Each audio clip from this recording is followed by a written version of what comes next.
Hey y'all, it's Jake Casey, and today I am at Lake Buckhorn in Wilson, NC. It is a beautiful day on the lake, and I am super excited to see what the day will bring.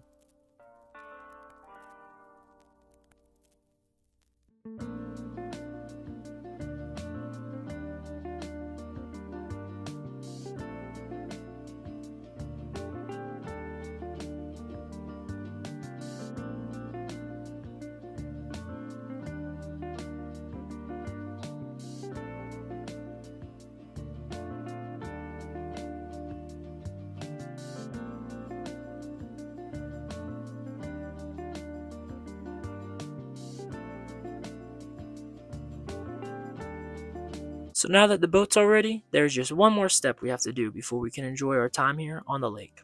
Lake Buckhorn is a pay-for-access lake, so I have to pay $10 each time because I am not a resident of Wilson, NC, but if you're a resident of Wilson, NC, you're in luck because you only have to pay $5. Which I have no problem paying. While some people might find this model kind of annoying and a hassle, I enjoy it because I know the money goes to good use, such as keeping the lake and ecosystem pristine. They also have a $100 annual payment that you can do if you are a resident of Wilson, NC, or a $200 annual payment if you're a non-resident. That way you don't have to pay 10 every time. So something to keep in mind.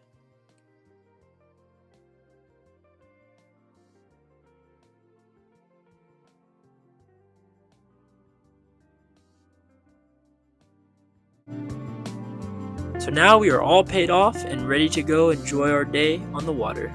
I think it's going to be an awesome day. So we trolled around for a bit and we eventually found this spot with the Lawrence Depth Finder. It's a nice drop off and it is lit up with structure and fish looking like a dance party, so we figured this would be a good spot to start. I am fishing a deep diving crankbait while my dad is fishing a big drop deep style worm.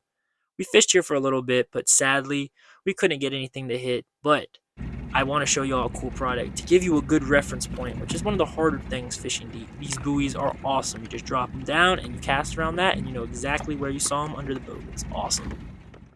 So we decided to go to another spot, which ended up being a very good call, but y'all will see why shortly.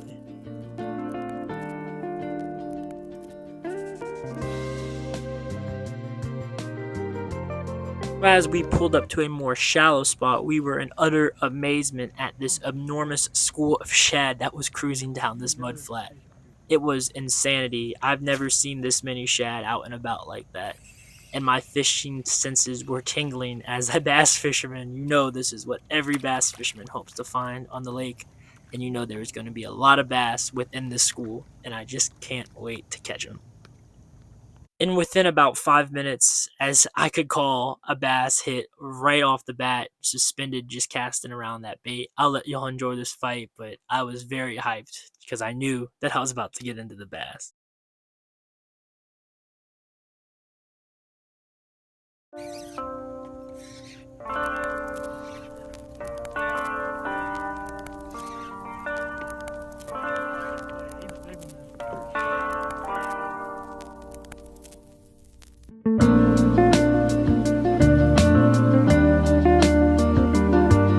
So this was a really healthy, chunky, about 2 pound bass. You could tell he's been gorging on that shad all summer, and I know he will be a big bass one day, and I'm really blessed for this opportunity to catch him. Shortly after I caught that one, my dad hooked up this really nice fish slow roll and a spinnerbait. I'm not going to voice over it because I want y'all to see his reaction. There you go, Dad. That's how you do it right there.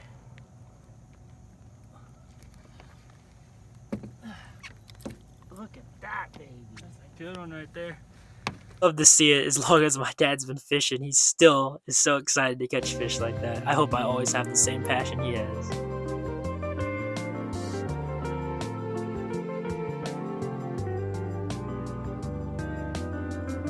So after seeing my dad hook up with that big bass, I might have been just a little too eager to get a big one of my own.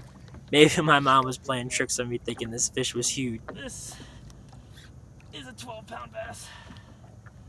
This is an absolute giant. Fight so hard in here. They got weight. They got really good weight.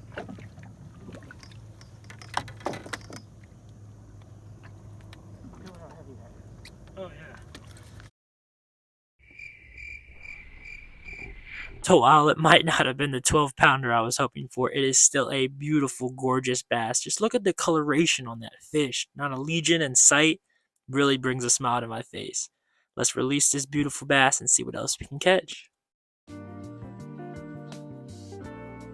So this was our last fish of the day. It was a really nice size, healthy bass. But one thing that I want to kind of emphasize is I'm fishing a Cinco with a nail weight.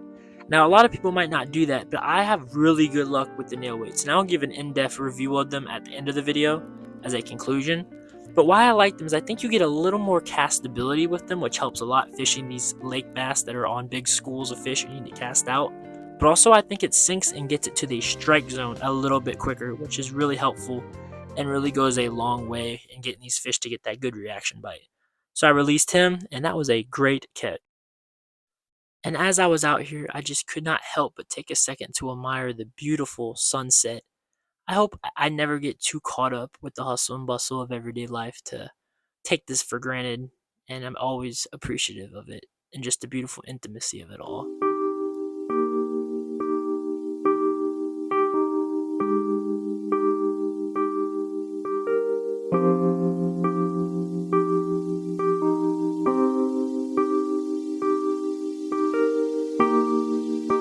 It was truly a wonderful fishing day. It's now time to head in, get back to the boat dock, and just try to admire everything one last time.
Hey y'all, so I really hope y'all enjoyed today's video at Buckhorn Lake. I had a lot of fun making it, and it was just a great day out in the water, and I really am happy to get back into the fishing and filming world. It's been a while, been super busy, but I've just been thinking of new ideas and new ways I can go about this so where I can balance the filming as well as the fishing, because I don't want to waver on either, and I don't want to have any take away from the other. So it's definitely a process, but it's definitely a labor of love, and I really enjoy doing it. So like I promised y'all, at the end of the video, I was going to give a little synopsis of what I was using, because I was doing a little bit different technique, putting a little spin on a technique that's very popular. And if y'all know anything about bass fishing, I'm sure you have heard of the classic wacky rig Cinco. These things are awesome. I got just a June bug colored tournament series Bass Pro Shop Cincos. But instead of just taking them out the package and using them just like that, which is a great way. A lot of times I've caught a lot of bass doing that. But for these lake fish that are real schooled up, real aggressive, and also a little more spread out to where it's not like going down to your local pond, you got to make some far casts. And sometimes the lightweight almost makes it to where you're very limited. It's almost like you can't get a full extension and range of motion that you want because it's an awkward shape in the air. So one way I found to work around that, which also has other benefits of a quicker drop rate, which helps improve the bite ratio a lot in my experience, especially with these deeper water fish, is using a bait weight. I call these nail weights, and I'll give you all a closer look at these in a second, how I rig them. These are awesome. It is a very low-key way of adding weight to any soft plastic. I like Senkos because I think that's what they are kind of designed for, but you can use them on anything from pack of crawls to chuck baits to pretty much any type of soft plastic, even Texas rig. And it's awesome because it doesn't give too much weight, like a bullet weight, to where it sinks too fast. It gives it a real natural sink weight, which is what really catches a lot of fish, as the Senko should be imitating a dying shad. So I will show y'all how I do this. So what I do is I take my Senko out the pack, if it will open, and right here is just classic plain Senko. But what I like to do is I take these bait weights right here, I open them up out the pack,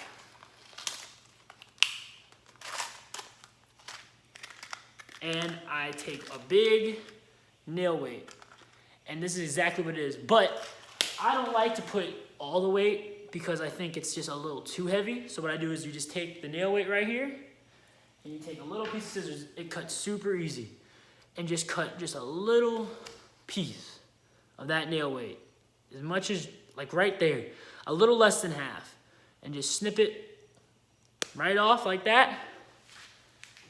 And you should have just that little piece. Then you take your Senko, and don't do it in the front because the front's already naturally weighted down because the plastic's a little more molded right there. But in the back where it's a bit more hollow, right in the butt, you take that and you insert it right in there. And you want to get it real nice and pressed. One cool way of doing this too is if you're bored and have some free time, go ahead into your pack of Senkos or soft plastics and go ahead and pre-do this. That way it's one less step. And right there, you barely see it. There's a nail weight inserted in it, and it will extremely, I can't even comprehend how much it will help with your casting distance. It's such a little weight, but it makes such a world of difference. It is an awesome product, and I've been using it for a while, and it's a must-have in your tackle box. So that is the little trick I use, and I want to show y'all because this catches me a lot more bass because I get a better hookup ratio by using it. And then, with that being said, I just want to say I really appreciate y'all's support. My channel has grown a lot while I've even been on this little hiatus, and that's been a real honor, honestly, to see y'all have been collaborating with me while I've been busy, and I really appreciate that.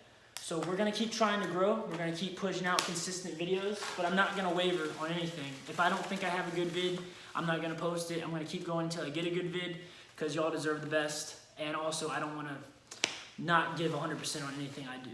So a lot more new videos to come. Let's hit that 200 subscriber goal.